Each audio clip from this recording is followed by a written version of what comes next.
बसुमतारी मानास एफां YouTube चेनेलनि गेजेरजों गासै आंनि भिउवार्स नोंथांमोनखौ बे समाव बरायबाय आं दिनै नोंथांमोननो गोदान मोनसे भिडिअ दिन्थिनो नागिरदों जाय भिडिअनि गेजेरजों नोंथांमोना आबादारि बिथांमोनाबो एसे बे भिडिअखौ नायोब्ला निश्चय एसे एनै सोलोंना लानो हागोन स' नोंथांमोना दिनैनि भिडिअआ जोबोद इन्टारेस्टिं जागोन सोलोंनाबो लानो नोंथांमोना हागोन गतिके नोंथांमोना बयबो भिडिअखौ जोबजासिम नायलां आं दिनै बाक्सा जिल्लानि सिङाव थानाय खान्थालगुरि गामि एबा गोबोरथाना थानानि सिङाव थानाय खान्थालगुरि गामि बे गामिनि सासे मैखोम जाखांफुनाय आबादारि बिथां रत्नेस्वर मसाहारि आं बिथांजों थालिर आबादनि सायाव मोगा मोगि लानो सानदों दा थालिर आबादखौ माबायदि मावो गोबां आबाद दं बिनि गेजेराव थालिर आबादखौ माबायदि मावो आरो थालिर आबादखौ मावनानै बेसेबांसो रां आरजिनो हायो बेबायदि माबायदि न'खर सुंथानो हायो आं बेनि सायाव जोबोद मोनसे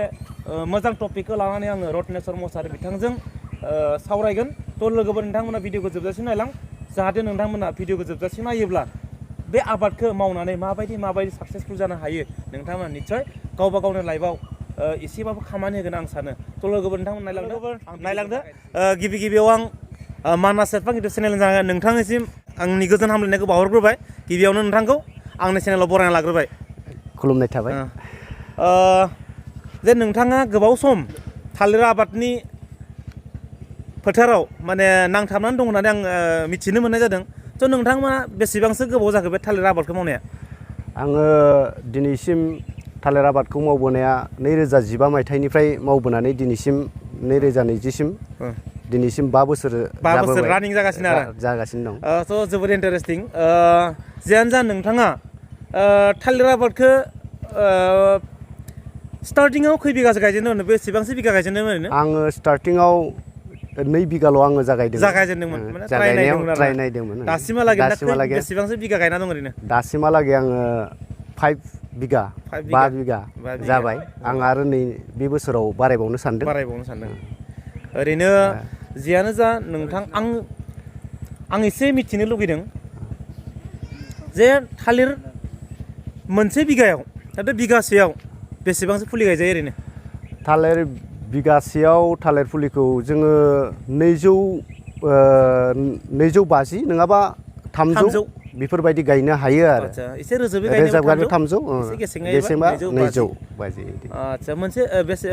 फांसे फुलियाव बेसेबांसो ओरैनो दामा ओरैनो बेसेबां दायो जोंनियाव फांसे फुलियाव 10 थाखानिफ्राय 15 रां जेरै 15 थाखा 15 इदिया जानो मोजां लानानै मोजां क्वालिटि लानानै क्वालिटि प्रडाक्ट नोंथांमोना फुलिखौ एरियानिफ्रायनो बर'नो नामा ओरैनो एरिया जोङो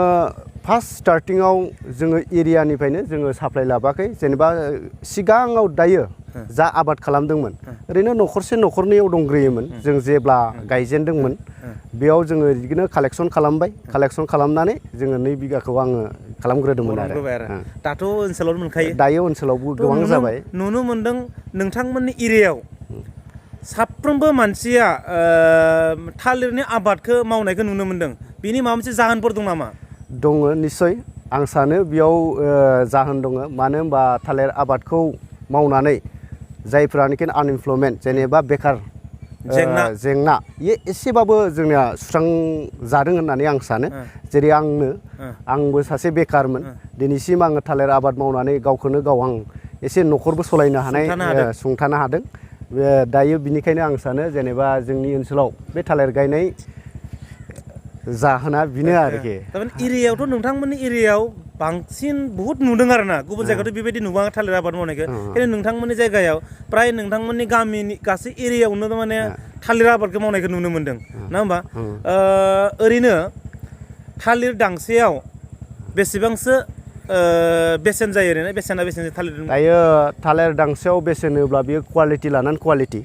जेनेबा ओरैनो आखा लानानै क्वालिटि आरोखि आखा ओमफ्राय फिथाइखौ लानानै बियो माब्लाबा 350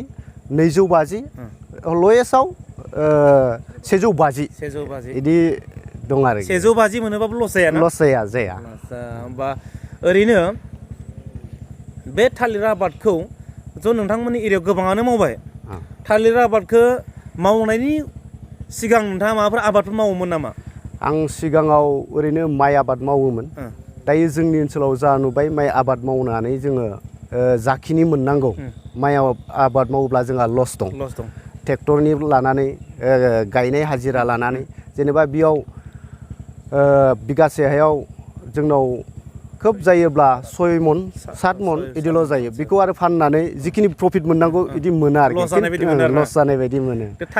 थालिर आबाद मावनानै जाने प्रफिट जानाय बायदि मोनदों थ' जियानो जा थालिर आबादखौ गायजेननायनिफ्राय ओरैनो बेसेबांसो बोसोर नांगौ ओरैनो थालिर आबाद फाननो मोननायालागै गायजेननायनिफ्राय 7 बोसोरखौनो हमदो जोङो 9 मान्थ नङाबा 10 मान्थआव बियो ओंखारनाय जागायो बिनि उनाव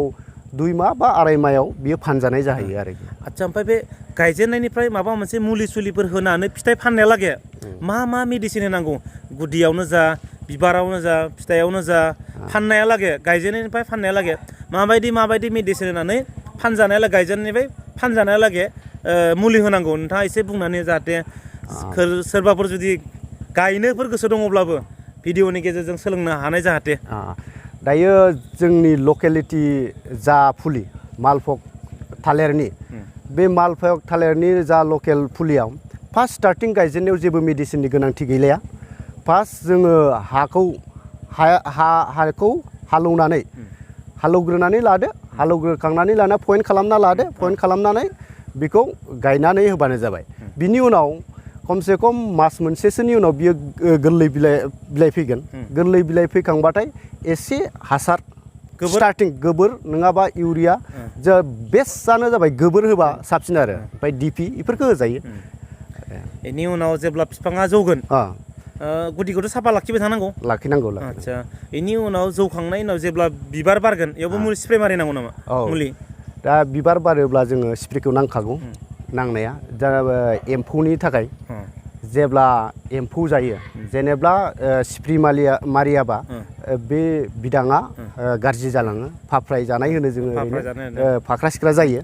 जुदि स्प्रे मारियोब्ला बेयाव एम्फौआ फैनो हाला होमब्लानिया फिथाइया साफा जाना थायो होनबानिया मोजां जायो ओरैनो मा मुलि स्प्रे खालामो नोंथांमोना बे बिबार दायो जोङो फिथाइ गोरलै समाव अनेक स्प्रे दङ खिन्थु जोंनि दा थालिरनि जा मुलि एम्फौखौ खारहोनाय स्प्रे बियो आल्फा प्लास होननाय बियो बेस्ट जाना दं बर्तमान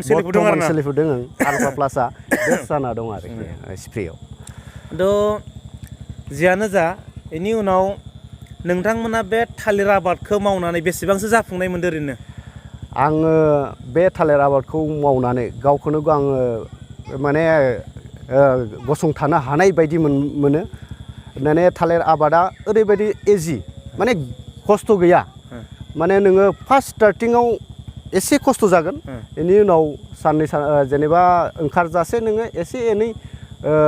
बेलासि टाइमाव बा फुं टाइमाव खासि गंसे लानानै फैनानै बिलाइ गोरान नुदोंबा बेखौ हास'नानै थांनानै साफा खालामलांबाय थाबानो माने इजि जालाङो आरो खस्थ' गैया बांद्राय खस्थ' गैया गुबुन आबादा जेरै खस्थ' थालिर आबादा बिदि खस्थ' आरोना थ' लोगोफोर जियानो जा नायगिरि बिथांमोननो आं मोनसेल' बाथ्राखौ बिथांनिफ्राय आङो खुगानिफ्राय मिथिनो लुगैबावगोन आरो नायगिरि बिथांमोनबो आं खोन्थाबावगोन स' नोंथाङा दिनैनि समाव सासे बेकार जेंनाया सुस्रांनांगौब्ला नोंथाङा जे गावबा गावनि नोंथांनि बेकार जेंनाखौ सुस्रांनो थाखाय ना थालिर आबाद मावदों थ' बे समाव गोबां गुबुन आबाद दं नङा होमबा जाय जियानो जा मा आबादखौ मावनानै जाय मोजां मोनो ना होमबा थ' नोंथाङा थालिर आबादखौ मावनानै मोजां मोनदों जियानो जा नोंथाङा बे नायगिरि बिथांमोन आंनि भिउवार्स बिथांमोननो मा एडभाइस होनो सानो नोंथाङा आरो मा बुंनो सानो नायगिरि एज ए थालिर आबाद मालभग थालिर आबादनि मा होनदों सासे गोख्रों जाखांफु आबाद मावगिरि हिसाबै नोंथाङा बे समाव नायगिरि बिथांमोननो मा बुंनो सानो आङो बे समाव बिनि गेजेरजोंनो फोरमायनो सानो आं थालिर आबाद मावनानै आं जेरैबायदि गावखौ गसंथाबोनो हाबोदों थिग बेफोरबायदिनो बिथां नायगिरिफोराबो जाहाथे गावनि जिउआव बेकार जेंनाखौ साने सुफुंलांनो ओरैनो थाख्लायख्लाय जेनेबा माबा मोनसे आबाद जेरै थालिर आबाद दं गोबां आबाद दं दायो जोंनियाव थालिर आबादानो मोजां जाना दं एरियायाव बिनिखायनो आंबो बेखौनो खावलायनो सानो दे बिथां नायगिरिमोनखौ जाहाथे ओरैनो बेकार थायाबालासिनो माबा मोनसे आखायाव खामानि लानानै खामानि मावनानै गावनि बेखार जिउखौ माने सुस्रांलांनो थाखाय आङो बेखिनिखौनो खावलायनाय थाबाय आरो साबायखर थाबाय नोंथां बे समाव नोंथां सम होनायनि थाखाय थ' जियानो जा लोगोफोर नोंथांमोना जुदि भिडिअखौ नायनानै जोबजासिम जुदि नोंथाङा जागायजेननाय जोबजासिम नायदोंब्ला निस्सय बुजिना मोनबाय होनना आं सानो थ' लोगोफोर नोंथांमोना बेबायदि बिथांमोनबायदि रत्नेस्वर मोसाहारि बिथांमोनबायदि सासे गोख्रों आबादारि जानो थाखाय बयबो नाजा लोगोसे नोंथांमोना बिथांमोनबायदि जानो गोसो दङब्ला नोंथांमोनाबो थालिर आबादनि अनगायै गुबुन गुबुन आबादफोरखौ गावबा गावनि जायगायाव जि आबाद जायो बेखौ नोंथांमोना मावनानै गावबा गावनि बेकार लाइफखौ आबुं खालामनो थाखाय सुफुंनो थाखाय नाजा आं बेखौबो लुगैदों थ' लोगोफोर नोंथांमोनखौ जियानो जा आं फोजोबनो सानबाय मोनाबायबो नोंथांमोना आंनि चेनेलाव जुदि गोदानब्ला नोंथांमोना चेनेलखौ साबस्क्राइब खालामना ला नोंथांमोना आंनि चेनेलखौ नायनानै मोजां मोनदोंमोन लाइक खालाम नोंथांमोना आरोबाव गोदान गोदान आपडेट मोननो थाखाय नोंथांमोना आंनि चेनेलखौ एनि टाइम साबस्क्राइब खालामना लानानै नोंथांमोना आंनि चेनेलखौ अनसायबाय था आं नोंथांमोनखौ खावलायबाय नोंथांमोना जेसेबां हायो थालिर आबादनि मावनायनि आदब खायदाफोरखौ मिथिनो थाखाय बयखौबो मिथिनो जोंनि बिटिआरनि बेकार जेंनाखौ एसे सुस्रांनो थाखाय जाहाथे बयबो एसे मदद होलायो बेनि थाखाय बयबो अननानै भिडिअखौ शेयार खालामनानै हो आं बेखौ खावलायबाय गोजोन्थों